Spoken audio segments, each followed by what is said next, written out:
6 శత్రువులలో ఆఖరి శత్రువు ఈర్ష్య.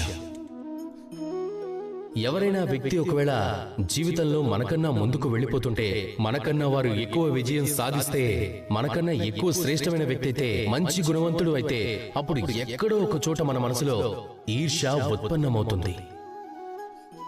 కేవలం ఈ ఈర్ష్య ఉత్పన్నం అవ్వటం వలన ఈ ఈర్ష్య మీకు శత్రువు అయిపోతుంది.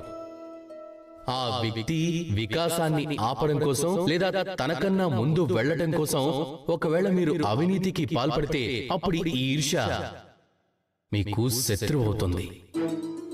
కానీ ఒకవేళ ఈ ఈర్ష్యను మీరు ఉపయోగించుకోగలిగితే, మిమ్మల్ని మీరు ఎంతో శ్రేష్టంగా అవడానికి, ఇంకా ఎక్కువ సమర్థులు అవడానికి, ఇంకా ఎక్కువ గుణవంతులు అవడానికి, అప్పుడు ఇదే ఈర్ష్య మీకు మిత్రుడిగా మారి మిమ్మల్ని ఇంకా ఎక్కువ శ్రేష్ఠులుగా మారుస్తుంది.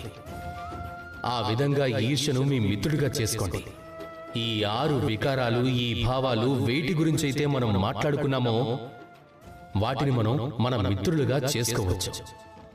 ఆఖరికి అది ఎంచుకోవాల్సింది మీరే. మీరు మీ మనసును అత్యంత శక్తివంతంగా మార్చండి. అప్పుడే మీకు ఈ శత్రువులు అన్నీ కూడా ముందుకు వెళ్ళడానికి సహాయం చేస్తాయి.